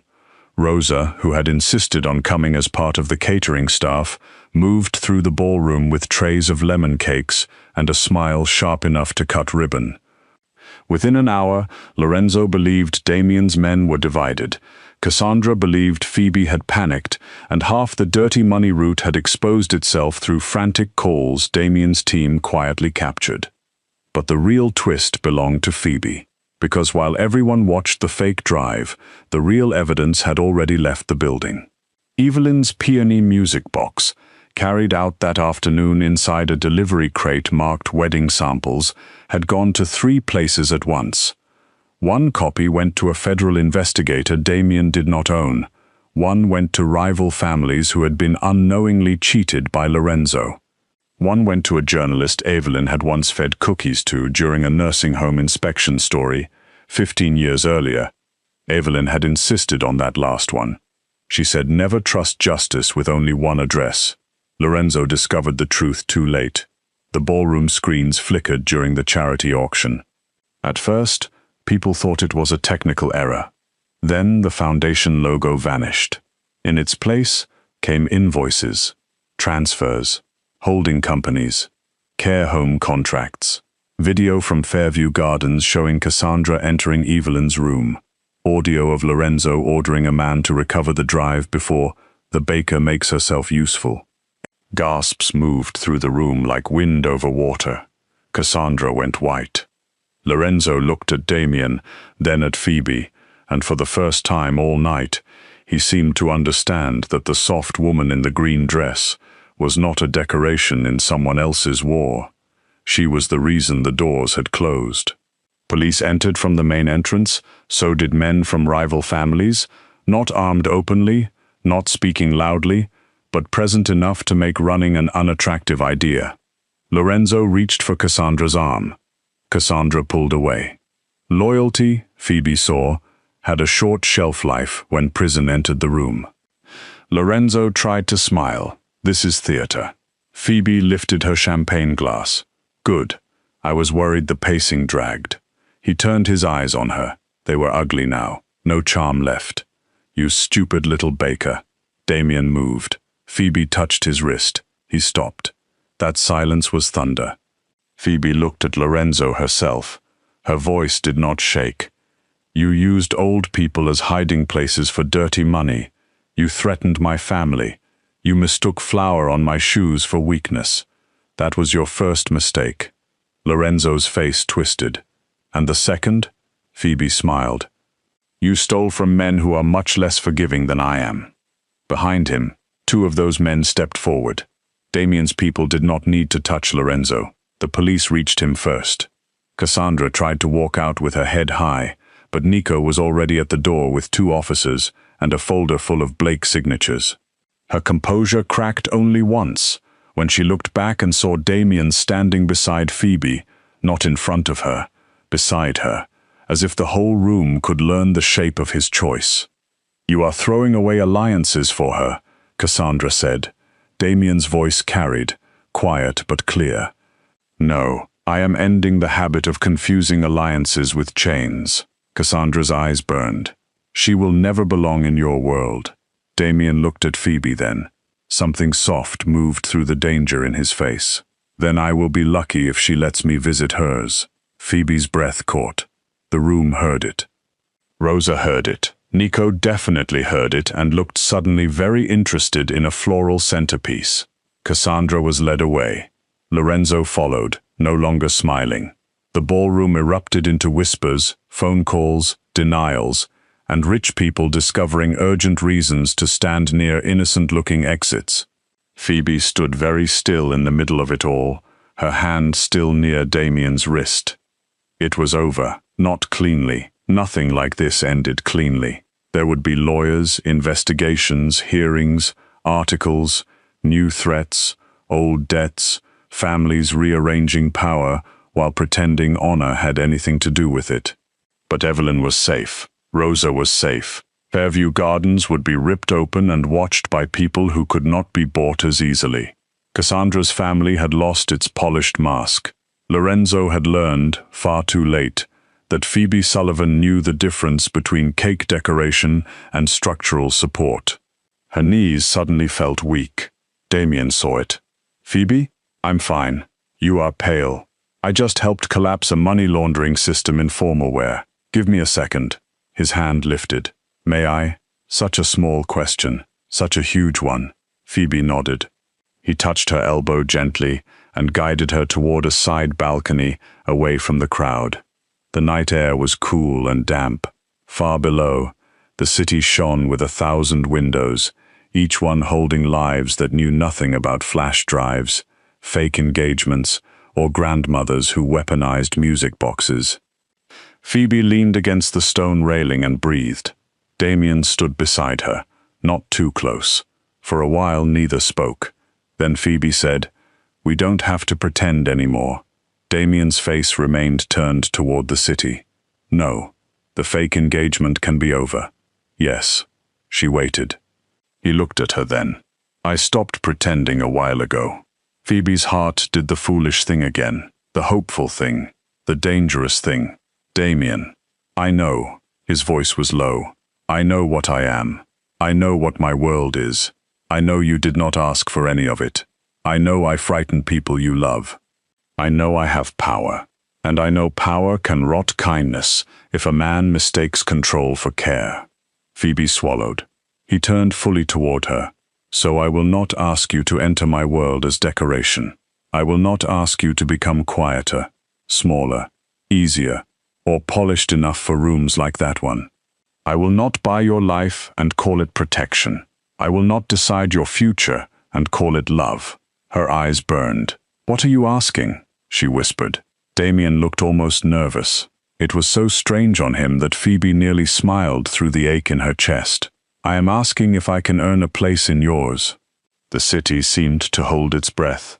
Phoebe thought about the private club hallway, the wrong dessert box, Evelyn's birthday cake, Cassandra's cold smile, Damien eating peach cake from a paper plate, Damien stopping his hand in the car, Damien waiting outside Evelyn's hospital room, Damien standing beside her in the ballroom, not in front of her.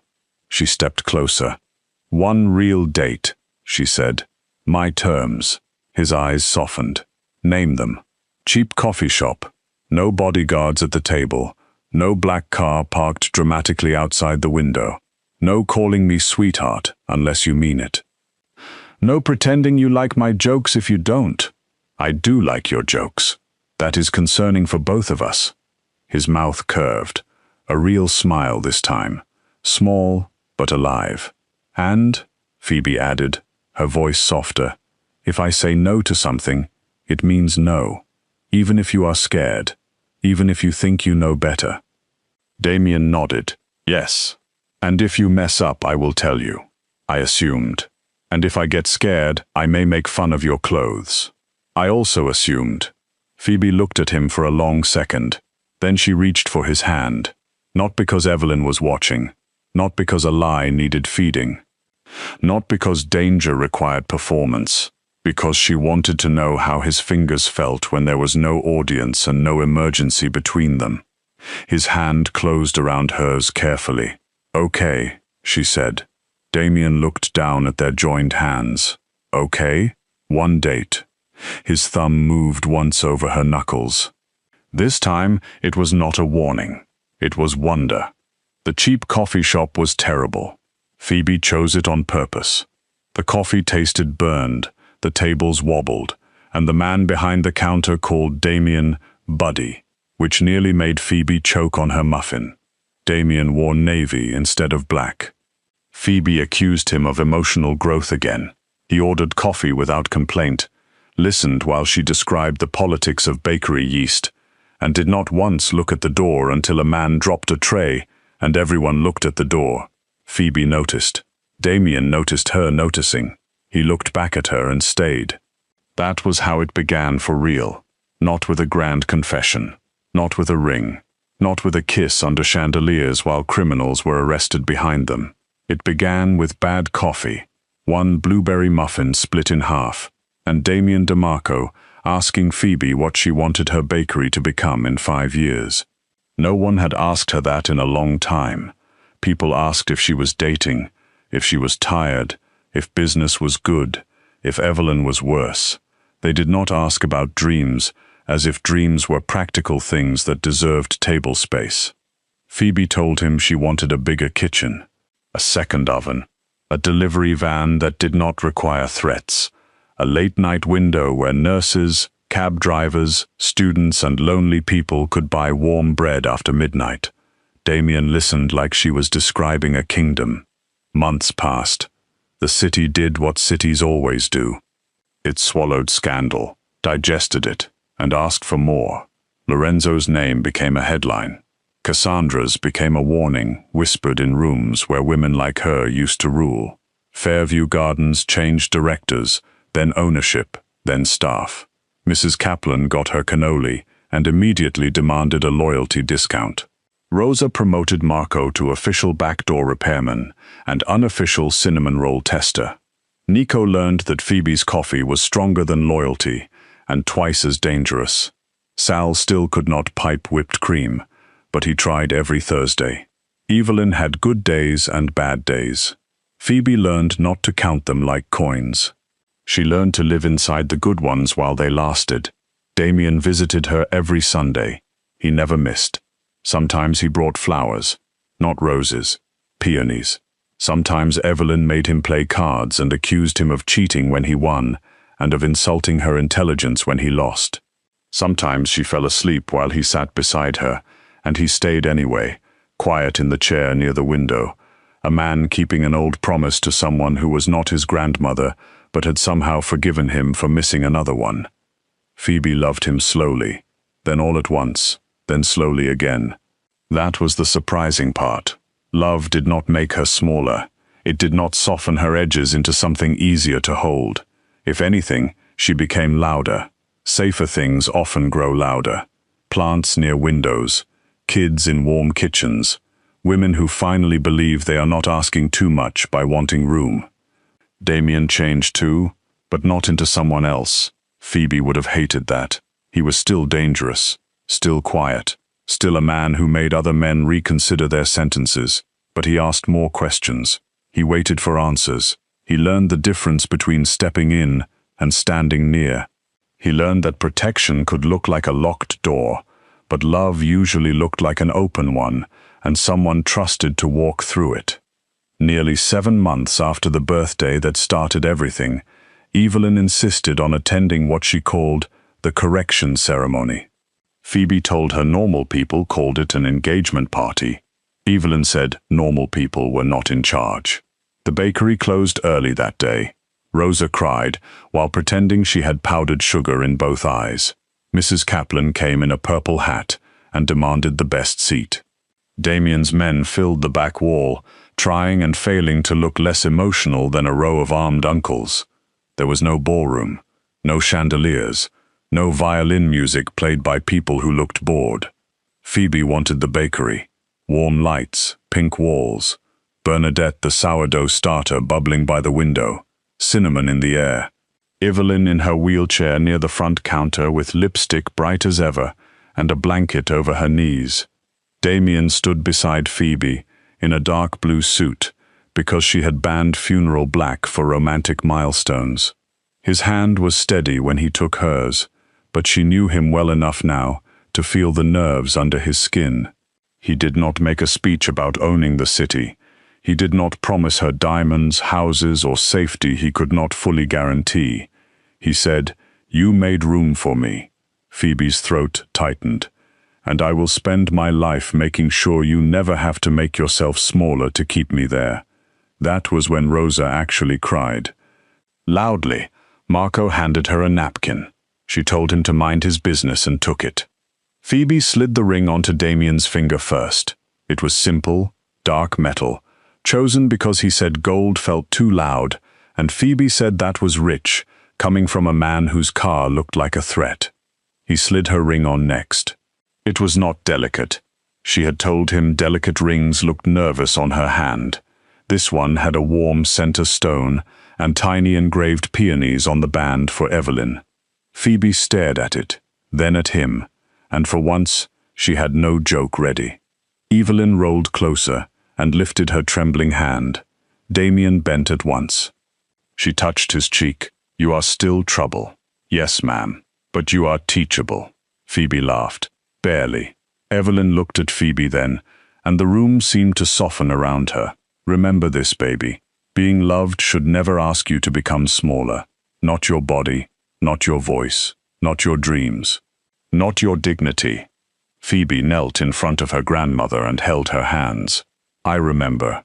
"Good." Evelyn smiled. "Now kiss him before I need a nap." So Phoebe stood. Damien looked at her, waiting, always waiting now. Not because he was unsure, but because choice had become part of the way he loved her. Phoebe stepped into him and kissed him in the middle of the bakery, surrounded by sugar, family, criminals, gossip, and every strange road that had led them there. Everyone cheered. Mrs. Kaplan shouted something inappropriate. Nico pretended to inspect the ceiling. Rosa sobbed into a dish towel. Evelyn smiled like a woman who had known the ending before anyone else found the courage to read it. Later, when the bakery had quieted and the last plates of cake were almost gone, Damien stood behind Phoebe near the front window. The street outside was dark and wet, just like the night they met, but the bakery was warm. Rosa was laughing in the kitchen. Evelyn was asleep by the counter with the peony music box in her lap. The little bell above the door rested still. Damien kissed Phoebe's forehead. "You no longer need a boyfriend for tomorrow." Phoebe looked up at him. No. His arms stayed loose around her. Never a cage. She smiled. "I don't need one for tomorrow." Damien's eyes softened. Phoebe touched his face, flour still dusting her fingers, her ring warm on her hand, her voice steady and full of everything she had once been afraid to want. "I found the one brave enough to choose me forever."